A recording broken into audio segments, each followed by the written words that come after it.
बोलो सदगुरुदेव भगवान की जय।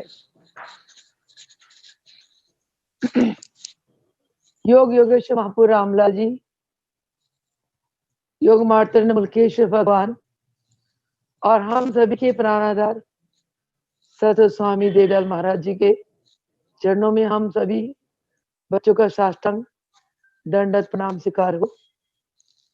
हे प्रभु, हे गुरुदेव, आप त्रिलोकीनाथ हैं, आप सर्वव्यापी हैं, आप सर्व अंतर्यामी हैं, आप घट घट के जाननहार हैं, आप घट घट वासी हैं।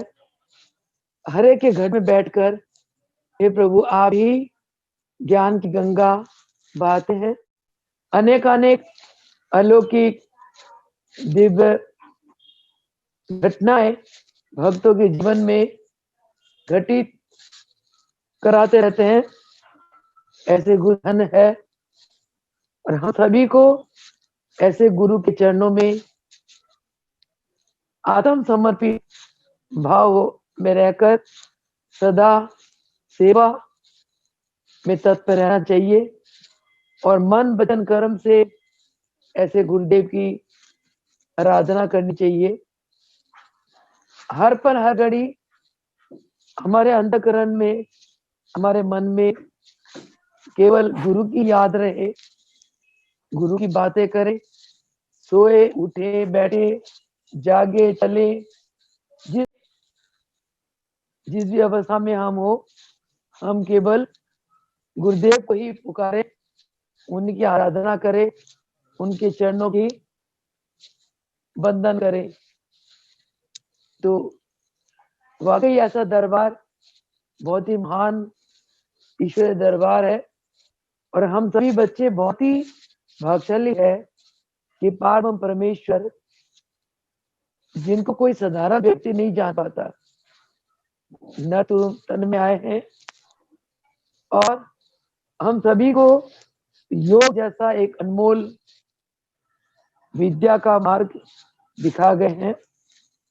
हमारे धर्म ग्रंथ यही कहते हैं कि परमात्मा को प्राप्त करना ही मनुष्य जन्म का चरम ध्येय है।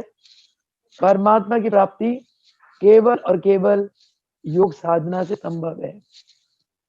योगी गुरु का मिलना बहुत ही भाग्य की बात है, बहुत ही शुभ कर्मों की बात है। महाराज जी फरमाते थे कि जब एक जीव का पिछले कई जन्मों के पुण्य कर्म एकत्रित हो जाते हैं तब उसे पूर्ण योगी गुरु की प्राप्ति होती है। गुरु वो है जो अपने शिष्य के इष्ट होते हैं। हर पल शिष्य की रक्षा करना, सहायता करना, किसी भी मुसीबत से शिष्य को बचाना और शिष्य की हर मन की बातें को सुनना और उसकी हर इच्छा को पूर्ण करना, शिष्य को ऊंचाई में ले जाना और आखिर में शिष्य को आत्म रूप से अपना स्वरूप बना देना, ये समर्थवान गुरु का कार्य है। तभी कबीर जी कहते हैं, गुरु गोविंदों करे काके लागे पाए, बलिहारी गुरु आपने इन गोविंद मिलाए। यानी कि भगवान ईश्वर शक्तियां हम सभी के अंदर विद्यमान है, परंतु जब तक परिपूर्ण गुरु का मिलन नहीं होता तब तक ये ईश्वरीय शक्तियां सोई रहती है। क्योंकि मनुष्य की जो अज्ञानता है वो ज्ञान को ढक देता है। इसी अज्ञानता के कारण भगवान श्री कृष्ण ने अर्जुन को गीता में बहुत ही महान कल्याणकारी उपदेश दिया और जिस उपदेश को श्रवण करके मनन करके मनुष्य कर्म योगी बन सकता है।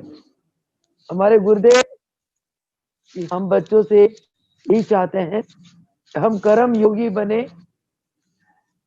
और स्वयं योग साधना करते हुए संसार को योग का ज्ञान दे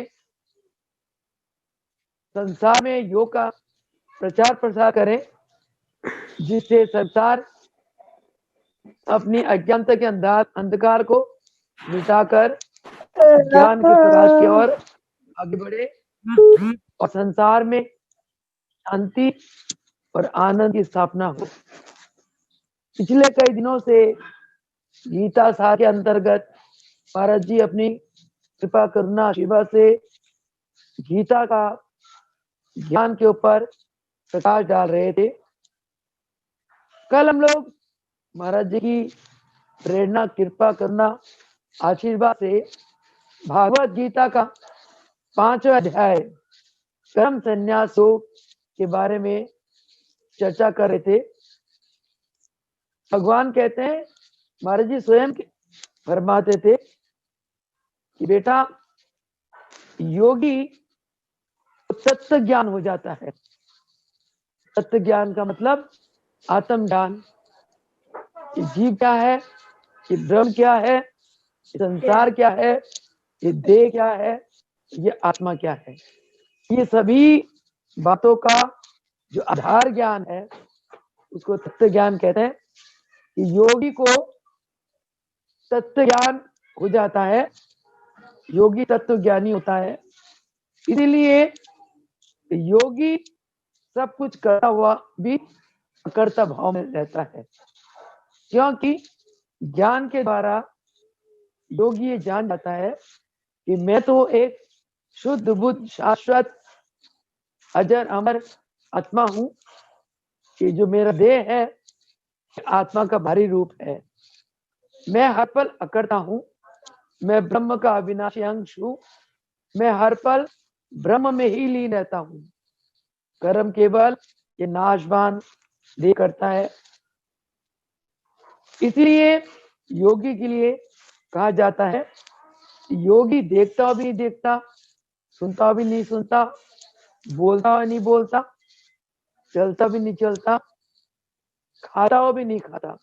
यानी कि इन कर्मों में योगी लिपायमान नहीं रहता, अपनी आत्मा में स्थित रहता है ज्ञान के द्वारा, अभ्यास के द्वारा।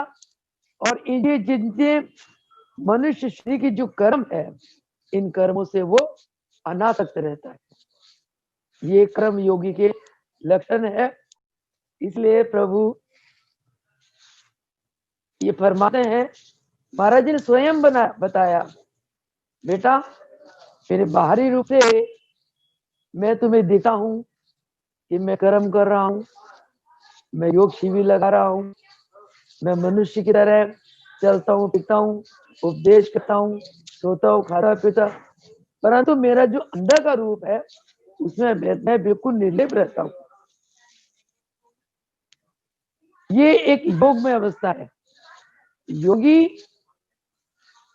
इस संसार में ऐसे रहते हैं जैसे पानी में कमल का पत्ता, क्योंकि योगी अपने इंद्रियों को इतना संयमित कर लेता है कि इंद्रियों को उनके विषयों से हटा देता है। और इंद्रियां अनासक्त भाव से कर्म करती है। उन कर्मों में योगी हर पल अपने आत्म अवस्था में स्थित होता हुआ वो निर्लेप रहता है, क्योंकि योगी जो योग में अवस्था में रहता है, योग में अवस्था का मतलब का चित्त प्राणों में लय होता हुआ आत्मा में स्थित हो जाता है। और योगी जब आत्मा में स्थित हो जाता है, उसको इतना आत्म आनंद की प्राप्ति होती है कि वो संसारिक के प्रति अनासक्त हो जाता है। जब कर्म योगी संसारिक पदार्थों के प्रति अनासक्त हो जाता है, तब कर्म करता भी वो कर्म में बनता नहीं। महाराज जी फरमाते हैं कि आंख, जुबान और कान, ये 3 ऐसी इंद्रिय हैं जिसके द्वारा जीव सबसे ज्यादा कर्म संचित करता है। इन तीनों इंद्रियों के द्वारा जीव के कर्म संस्कार बढ़ते चले जाते हैं। पर योगी इन तीनों इंद्रियों के द्वारा अपने कर्म संस्कारों को नहीं बढ़ाता, क्योंकि आंख से जो भी देखता है अनासक्त रहता है। वो आंख से देखी हुई चीज उसके मन में कोई प्रभाव नहीं पड़ता। फिर जबान को योगी तालू में लगाए रखता है, यानी कि खेचरी मुद्रा में रहता है, बोलता ही नहीं है, उसको बोलने का दिल ही नहीं करता। अंदर वो परमात्मा के स्वरूप में इतना आनंद में मस्त रहता है कि वो उसको कुछ बोलने का दिल ही नहीं करता। और योगी अपने आत्मा में स्थित होता हुआ अंदर की अनहद नाद को सुनने में इतना मस्त रहता है कि बाहर की आवाज सुनने का, बाहर का कोई शब्द सुनने का उसका मन ही नहीं करता। महाराज जी ने फरमाया, कहते मेरा सहयोगी वो है, मेरा क्लास फेलो वो है जो अपने इंद्रियों को संयम में रखता है, जिसको न देखने का दिल करता है, न खाने का दिल करता है, न कुछ बोलने का दिल करता है और ना कुछ सुनने का दिल करता है। जो इस अवस्था में रहता है कि वो मेरा क्लास फेलो है, वो मेरा सहपाठी है। तो महाराज जी ने अपने प्रवचन में स्वयं फरमाया। और एक भगत महाराज के चरण में आता है, बहुत प्रारंभ में पहली बार दर्शन करता है, उसे महाराज जी फरमाते हैं कि हमारे जो अंदर जो करंट है, उस करंट को एक साधारण व्यक्ति आते ही उस करंट को पकड़ नहीं सकता। इतनी जबरदस्त महाराज जी के अंदर ईश्वरीय तरंगे उठा करती थी कि हम और तुम जैसे साधारण मनुष्य का तो बस का ही नहीं है कि उस करंट का एक तिल बराबर भी हम प्राप्त कर ले। यानी कि महाराज जी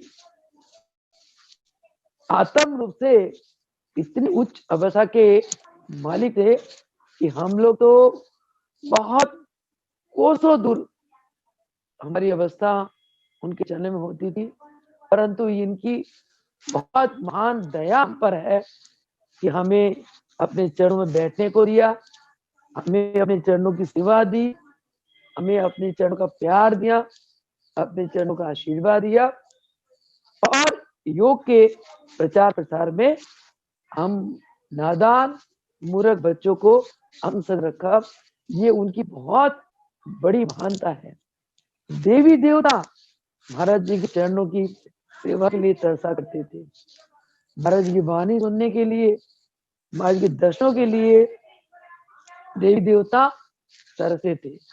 तो जो देव दुर्लभ अवस्था है, मनुष्य शरीर को देव दुर्लभ कहा गया, इसीलिए कि देवी देवता मनुष्य शरीर को आकर अपने आत्मा के कल्याण के लिए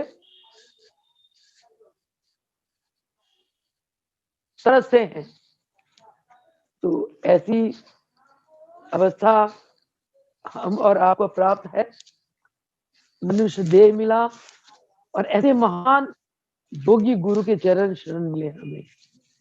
हम वाकई बहुत भाग्यशाली है अगर हम ऐसे महान गुरु के सेवा के बिना, उनकी याद के बिना, उनकी भक्ति के बिना, उनकी पूजा अर्चना के बिना, उनकी वंदना के बिना अगर जीवन की एक पल एक घड़ी भी बिताते हैं तो ये हमारे लिए बहुत मूर्खता की बात है। कहते हैं कि जिसकी होए भावना जैसी प्रभु मूर्ख दिखे ताकत ऐसी। यानी कि भगवान तो बहुत विशाल निराकार अद्भुत शक्तियों के मालिक है। भगवान को अलग अलग रूपों में भगत अपने के अनुसार देखता है। तो आप भगवान को, सदगुरुदेव को रूप में देखते हो, वो आपके अंदर के भावना के ऊपर निर्भर करता है।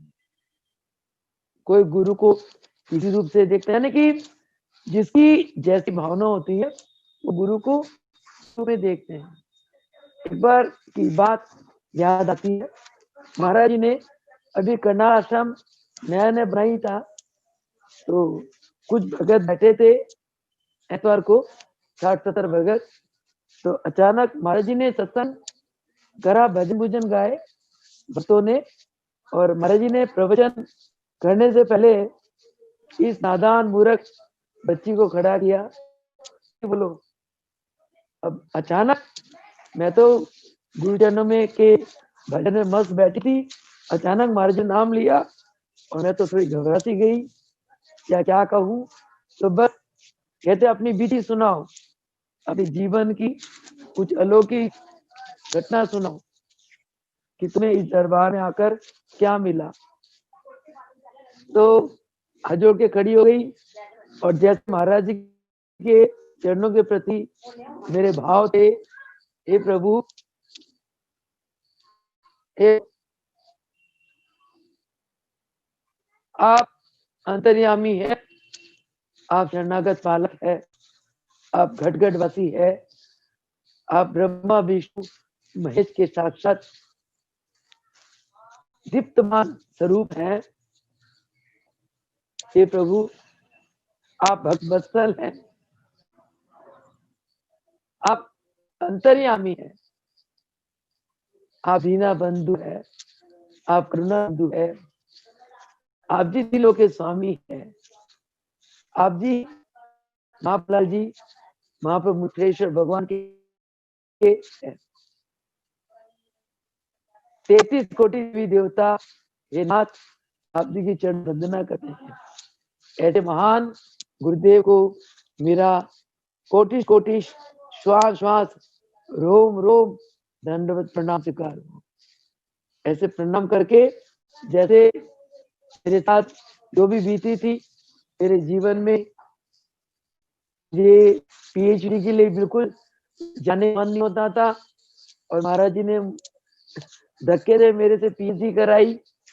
मुझे कॉलेज की नौकरी की भी इच्छा नहीं थी, महाराज जी ने कृपा करके दिल्ली यूनिवर्सिटी में कॉलेज की नौकरी लगाई। फिर एक बार मेरी माँ दुमंजला से गिर जाती है, और एक गाड़ी वाले सफेद बस वाले बाबा माँ को गोदी में उठा लेते हैं, इतनी भारी शरीर की, और एक तिल बराबर भी माँ को चोट नहीं आई। एक बार माँ को फूड पॉइजनिंग हो गई थी, और डॉक्टर ने जवाब दे दिया था, विलिंगटन हॉस्पिटल में थी, जी की कृपा से माँ को जीवन मिला। और इस प्रकार यानी कि अनेक अनेक घटनाएं जो हमारे परिवार में घटित हुई, तो हम एक के बाद एक गाथा सुनाई और महाराज जी का आशीर्वाद लिया। उसके बाद महाराज ने प्रवचन किया।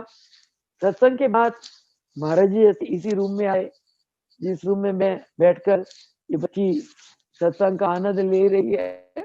मैंने कहा दैन्य को बुलाओ, तो मैं इधर घबरा गई। कहते सुनिए, मैं तेरे लिए भगवान हूँ, मैं तेरे लिए सब कुछ हूँ। तूने जो जो कुछ कहा मेरे लिए अंदर आत्मा से कहा, सच कहा। परंतु सुनिए, ये जो जितने अज्ञानी लोग बैठे हैं उनके लिए तो मैं भगवान नहीं हूँ, उनके लिए मैं नर रूप में हूँ, उनके लिए मैं एक नर रूप में सत्पुरुष हूँ, उन लोगों से थोड़ी ऊंचा स्थान रखने वाला एक पुरुष हूँ। वो लोग मेरे से कुछ लेने आते हैं, मेरे से शरीर का सेहत का दान लेने आते हैं, मैं देता हूँ। मन की परेशानी लेके आता है, कुछ संसारिक बातें लेकर आते हैं, मैं देता हूँ। बस यहाँ तक कि मैं उनसे उच्च स्तर का व्यक्ति हूँ, परंतु वो मेरे को भगवान तो नहीं मानते। और तूने जो मुझे एकदम भगवानी स्थापित कर दी, वो क्या सोचेंगे, कहेंगे ये शिष्य भी पागल है, इसका गुरु भी पागल है, कि एक नर को भगवान भगवान करे जा रही है। कहते सुनिए, गुरु के लिए ईश्वरीय बात है, जो भाव है, अपने अंदर रखा जाता है, सबके सामने से नहीं कहा जाता। तो मैंने हाथ जोड़ के कानों को पकड़ के माफी मांगी। तो कहने का भाव है कि जो गुरु को जिस भाव से, जिस रूप से देखता है, गुरु उसके लिए ऐसे ही बन जाते हैं। तो और ऐसा भाव गुरु के प्रति, भगवान के प्रति तभी आते हैं जब आपका अंतःकरण शुद्ध हो जाता है।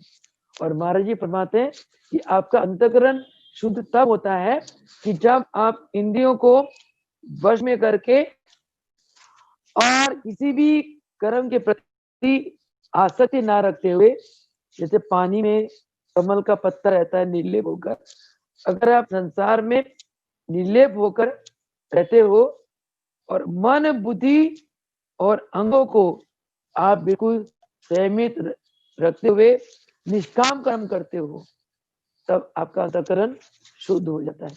और निष्काम कर्म की इतनी सुंदर मार्ग हमें गुरुदेव ने दिखाया कि कोई भी वो की इतनी महान विद्या को महाराज जी ने कितनी आराम से, कितनी मस्ती से बांटा।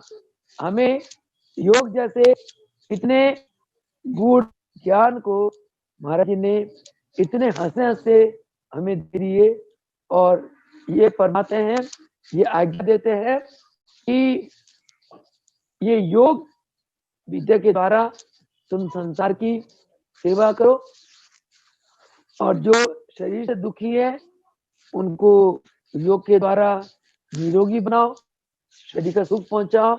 जो मन से दुखी है उनसे गुरु की बातें करो, ध्यान की बातें, प्राणायाम सिखाओ और उनके मन को सुख पहुंचाओ। यानी कि इस प्रकार के कितने एक महान संसार के कल्याण के लिए महाराज जी ने हमें कितनी सुंदर, कितनी महान योग जैसे अमृतमय विद्या का ज्ञान दिया और हमें निष्काम कर्म सिखा दिया।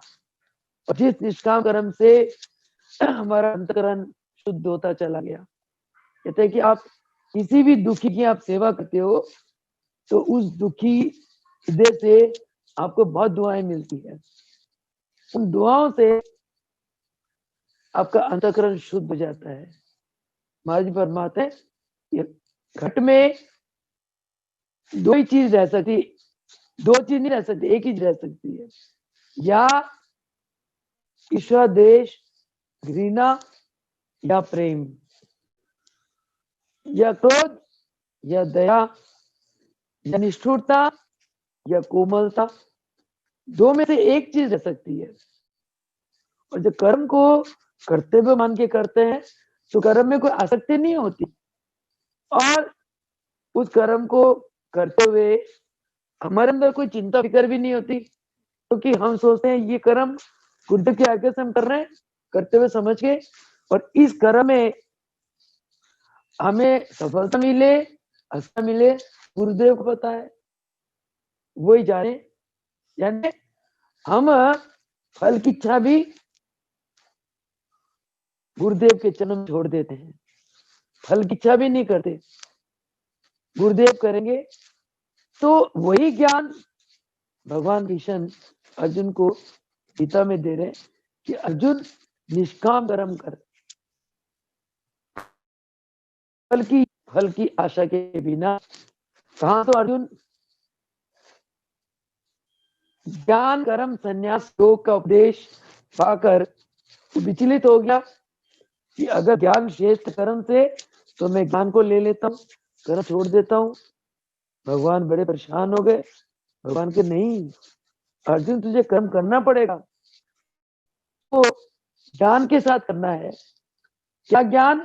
कि कर्म करते हुए एक तो कर्म के प्रति आसक्ति ना हो, कर्म के प्रति निष्कामता हो, और कर्म की जो फल है उसका ना करो। परंतु ऐसा उपदेश भगवान ने अर्जुन को तो दिया, परंतु एक साधारण व्यक्ति के लिए जो संसार में है, ये कलयुग के जीव, इनके ये बहुत मुश्किल है। परंतु योग योगेश्वर महाप्रभु रामलाल जी, योग मार्टन मुल्केश्वर भगवान और डिविजल भगवान जैसे अगर योगी गुरु मिल जाए, काम कर्म करना बहुत आसान है, रहित कर्म करना बहुत आसान है और हल्की इच्छा रहित कर्म करना आसान है। तो भगवान श्री कृष्ण अर्जुन को उपदेश करते हैं, कर्म योगी है तो कर्म योगी बन। कर्म योगी निष्काम भावना से कर्म करता है, उसका अंतःकरण इतना शुद्ध होता है और वो कभी मोह और ममता और वो कर्म योगी फल की इच्छा ना रखे परम शांति को प्राप्त करता है, यानी कि परम शांत होकर अपना जीवन। आप अपने जीवन में देख लो, जब कोई काम आप निष्काम भावना से और फल की इच्छा को भगवान के चरणों में, सदगुरु भगवान के चरणों में छोड़कर आप करते हो, तो वो काम को आप बहुत शांति से करते हो और आप हमेशा शांत और आनंदमय अवस्था में रहते हो। इसके विपरीत सकामी पुरुष है, फल की इच्छा के साथ और कामना सहित कर्म करता है, वो कर्म के बंधन में फंस जाता है। तो अब भगवान कहते हैं कि ऐसा कर्म योगी नौ द्वार की में रहता हुआ भी अपनी सभी अंग, किसी भी अंग से वो कर्म संचित नहीं करता, क्योंकि कर्म करते हुए वो अंगों के साथ सकाम भावना से कर्म नहीं करता। जैसे आंख है, कान है, जबान है, इन भिन्न भिन्न अंगों के साथ वो निष्काम भावना से कर्म करता है और निष्काम भावना से कर्म करता हुआ हमेशा प्रभु के मस्ती में कर्म योगी मस्त रहता है। और भगवान कहते हैं कि कर्म योगी के अंदर कभी कपटापन नहीं आता और ना वो सोचता है कि मैं किसी कर्म को जन्म ही देता हूं, और यानी कि कर्म फल के बंधन को कर्म योगी तोड़ देता है। और कर्म योगी उसी को कहते हैं जिसका स्वभाव ही कि वो कर्म के फल से उसका कोई संबंध नहीं होता, उसका स्वभाव ही ऐसा होता है। और ऐसा योगी कर्म योगी होता है, और ऐसा कर्म योगी ना कोई किसी के पाप को लेता है और ना कोई शुभ कर्म को ही लेता है। पाप और पुण्य दोनों कर्मों में ऐसा योगी बिल्कुल सम अवस्था में रहता है। और जब कोई जीव किसी कर्म के प्रति मोहित हो जाता है, भगवान कहते हैं अर्जुन समझना कि उसका ज्ञान जो है ना वो अज्ञानता से ढक गया। वही हाल तेरा है, तेरे अंदर तू ईश्वर का एक अविनाशी है, तेरे अंदर इतना ज्ञान होता, तेरा ज्ञान अज्ञानता से ढक गया, क्योंकि तभी तू मोहित हो रहा है। जब मनुष्य के अंदर मोह जाग जाती है तो उसका ज्ञान है अज्ञानता से ढक जाता है, उसकी आत्मा अज्ञानता की अंधकार में डूबी रहती है। तो कहते हैं परंतु जिसके अंदर आत्मज्ञान होता है, जो जीव अभ्यास करके अपने आत्म ज्ञान को प्राप्त कर लेता है, वो आत्म ज्ञान से अपनी अज्ञानता का नाश कर देता है। जिस प्रकार सूरज से प्रकाश उत्पन्न होता है, उसी प्रकार ज्ञान से मनुष्य के अंदर परम तत्व की प्राप्ति होती है। परम तत्व एक पूर्ण ज्ञान है। परम तत्व जिसने प्राप्त कर ली, यानी कि पूर्ण ज्ञान, जिसे प्राप्त कर ली है उसकी अज्ञानता सभी मिट गया। और हमारे गुरुदेव ने जो हमें योग जैसा एक इतना सुंदर रास्ता दिखाया, इस रास्ता में गुरुदेव ने हमें यही एहसास कराया कि हर पल श्वास प्रश्वास में ध्यान दो। उससे क्या होगा? उससे हमारा मन एकाग्रित होगा, मन प्राणों में लय हो जाएगा। जब मन प्राण में और प्राण मन में लय हो गया तो हमें एक आत्म अवस्था की प्राप्ति होगी, और यानी कि हमें आत्म ज्ञान हो जाएगा। और जिसको आत्म ज्ञान हो जाता है उसकी अज्ञानता सारी चली जा रही है। और इस अज्ञानता का विनाश करना और आत्म ज्ञान को प्राप्त करना ही मनुष्य जीवन का परम ध्येय है।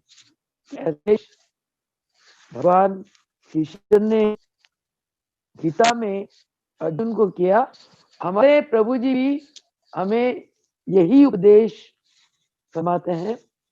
महाराज जी हमेशा प्रवचन में यही फरमाते हैं कि श्वास श्वास राम जप, श्वास श्वास नाम जप, बीठा श्वास ना कोई, क्या जाने कि श्वास का फिर आवन कोई ना कोई। एक श्वास की कीमत अनमोल बताई गई। महाराज जी फरमाते थे, अगर आपके श्वास प्रश्वास में परमात्मा का नाम चल रहा है तो उस श्वास की कीमत है, अन्यथा उस श्वास का कोई कीमत नहीं। वो श्वास बिल्कुल आपका बिगाड़ गया। तो महाराज जी इसके ऊपर प्रवचन में हमेशा 2 लाइन बोला करते थे, श्वासा खाली जात है 3 लोक का मोल। एक श्वास को कीमत कितनी? 3 लोक के मोल के बराबर कहा गया। श्वासा खाली जात है 3 लोक का मोल, क्या कहूं कह जातु कहूं बजाय ढोल। श्वासा खाली जात है 3 लोक का मोल, क्या कहूं कह जात हूं कहूं बजाए ढोल। कि मैं ढोल बजा बजा के तुम लोगों को बता रहा हूं कि एक एक श्वास तुम्हारा खाली जा रहा है और उस श्वास का कोई कीमत नहीं। और महाराज जी ने बहुत सुंदर बात कही कि पाप क्या है पुण्य क्या है। कहते पाप और पुण्य की तो व्याख्या करते चले जाओ, उसकी व्याख्या का कोई अंत नहीं। तो बड़े एक शब्द में मैंने फरमाया, इसके बाद मैं वाणी को विराम दूंगी, कि प्रभु का बंधन ही पुण्य है, और प्रभु का बंधन को भूलकर, प्रभु के नाम सिमरन को भूलकर संसार के प्रति मोह युक्त होना ही पाप है। और ऐसे पाप से बचने के लिए द्वापर युग में भगवान कृष्ण ने अर्जुन को उपदेश दिया।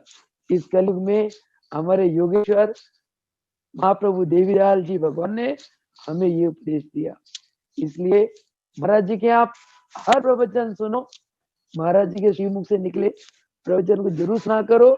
यूट्यूब में काफी सारे महाराज जी के प्रवचन डाले हुए, और यूट्यूब का मेरे चैनल का नाम है दिव्य योग मंदिर सेक्टर 7 करनाल।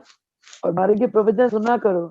हर प्रवचन में महाराज जी ने अभ्यास के ऊपर बहुत जोर दिया। जितना अभ्यास करेंगे उतना हम अपने आत्मा के अंदर गुरुदेव को पाएंगे, और गुरुदेव को हम अपने अंदर सतलोक में देखेंगे।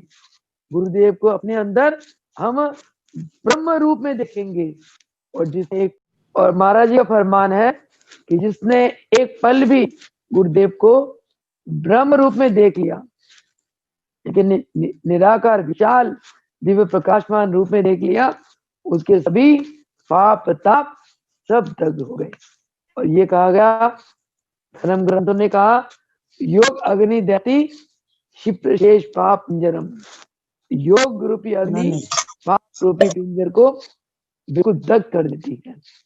इसलिए हमने हर पल महाराज जी की एक ही बात को, एक ही उपदेश को, एक ही फरमान को याद रखना है।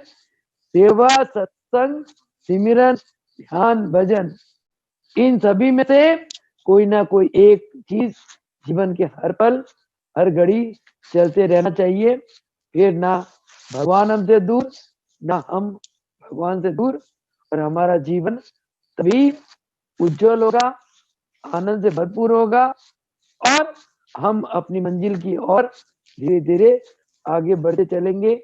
हमारी मंजिल क्या है कि हम अपनी आत्मा का यानी परमात्मा का साक्षात्कार कर ले, यानी कि परमात्मा को प्राप्त कर ले। इतना कहते हुए वाणी को विराम दूंगी। बोल सुखदेव भगवान की जय। बोलो कृष्ण महाप्रभु रामलाल जी की जय हो। मुल्केश्वर भगवान की जय हो। देवदास भगवान की जय।